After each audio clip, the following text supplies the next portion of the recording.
शिव की नगरी काशी में आपका हार्दिक अभिनंदन है। काशी उत्सव 2023, 19 और 20 मई शाम 5 बजे से लगातार 80 घाट वाराणसी से लाइव।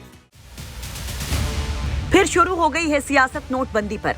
आरबीआई के 2000 के नोट वापस लेने के ऐलान के बाद मानो इस मुद्दे पर विपक्ष को फिर से एक फायर मिल गई बीजेपी सरकार को घेरने की। तो आरबीआई के इस ऐलान के बाद शुरू हो गया आरोपों, बयानों, हमलों का सिलसिला। एक साथ पूरा विपक्ष हो गया मोदी सरकार पर हमलावर। सबसे पहले बात करते हैं यूपी की सबसे बड़ी विपक्षी पार्टी समाजवादी पार्टी की, जिसके राष्ट्रीय अध्यक्ष अखिलेश यादव ने ट्वीट कर इस पर तंज कसा और कहा, कुछ लोगों को अपनी गलती देर से समझ आती है। 2000 रुपए के नोट के मामले में भी ऐसा ही हुआ है, लेकिन इसकी सजा देश की जनता और अर्थव्यवस्था ने भुगती है। शासन मनमानी से नहीं, समझदारी और ईमानदारी से चलता है। सपा की ओर से तो मानो बयानों की झड़ी सी लग गई। तमाम सपाई दिग्गज सोशल मीडिया से लेकर बयानों तक इस मुद्दे पर मानो टूट पड़े। अब जरा अखिलेश यादव के चहेते बन फिर रहे बयानवीर स्वामी प्रसाद मौर्य, जो अक्सर अपने बयानों के कारण चर्चा में रहते हैं, उनका भी बयान देख लीजिए। स्वामी प्रसाद मौर्य ट्वीट कर कहते हैं, 2000 रुपए की नोट जारी करने वाली भाजपा सरकार काले धन व भ्रष्टाचार पर अंकुश लगाने के बहाने बंद करने जा रही है।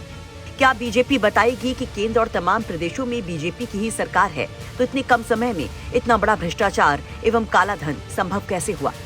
इसे भाजपा सरकार का भ्रष्टाचार कहें या करेंसी नीति की असफलता। आर्थिक मोर्चे पर बुरी तरीके से फोइल नरेंद्र मोदी की बीजेपी आरएसएस की रिजीम की ये सरकार, इसने भारत के लोगों को जोकर समझ रखा है। जब देखो अचानक ख्याल आया नोटबंदी कर दी और भारत के लोगों की हजार लोगों की इसमें जाने गई।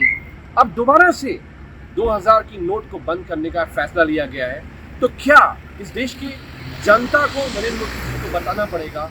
आपने बोला कि आतंकवाद खत्म हो जाएगा, भ्रष्टाचार खत्म हो जाएगा, इससे सीमा पे आतंकवाद खत्म हो जाएगा, इससे महंगाई दूर हो जाएगी, इससे गरीबी दूर हो जाएगी। आखिर ये जो फैसले हैं नरेंद्र मोदी जी ने भारत की जनता की नींदें हराम कर रखी हैं। वहीं सपा की गठबंधन के साथ ही आरएलडी ने भी इस पर ताबड़तोड़ हमले शुरू कर दिए। आरएलडी अध्यक्ष जयंत चौधरी ने आरबीआई के इस फैसले को शेयर करते हुए लिखा, the most honest admission that demonetisation was mistake, यानी सबसे ईमानदार स्वीकारोक्ति की नोटबंदी एक गलती थी।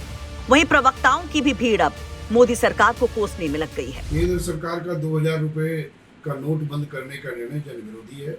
यह केंद्र सरकार ने दूसरी बार इस तरह की का काम किया है जिससे देश में लाइनें लगेंगी। 1000 रुपए का नोट भी इन्होंने बंद किया था और कहा था कि इससे काला धन वापस आएगा, लेकिन काला धन वापस तो नहीं आया, लाइनें जरूर लगी। उस समय लाइनें लगी और 2000 रुपए का नोट बंद कर दिया, अब फिर से लाइनें लगेंगी। आखिर में केंद्र सरकार करना क्या चाहती है? 1000 रुपए का नोट बंद किया तो अपने भगोड़े मित्रों को फायदा पहुंचाने के लिए किया।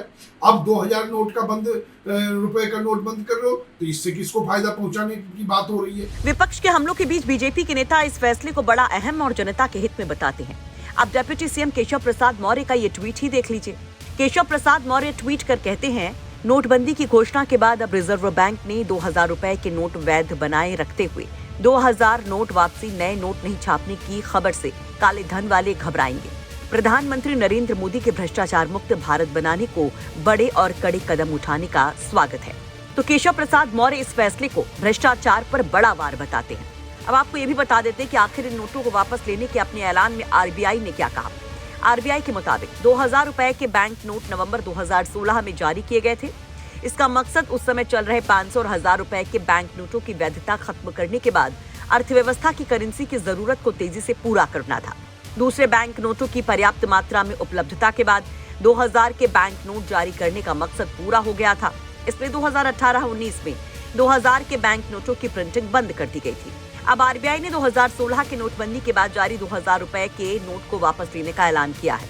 हालांकि बाजार में मौजूद 2000 नोट फिलहाल चलन में रहेंगे। हालांकि 30 सितंबर तक ये नोट सर्कुलेशन में बने रहेंगे। यानी अगर आपके पास इस समय 2000 रुपए के नोट हैं, तो आप उन्हें किसी भी बैंक से एक्सचेंज करवा सकते हैं 30 सितंबर तक। अब आम लोग आरबीआई के इस फैसले पर अलग अलग रिएक्शन देते भी दिखाई दे रहे हैं।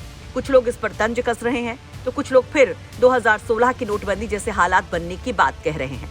फिर से लोगों को बैंकों की वो लंबी कतारें याद आ रही हैं, जब नवंबर 2016 में 500 और 1000 के नोट बंद करने का ऐलान हुआ था।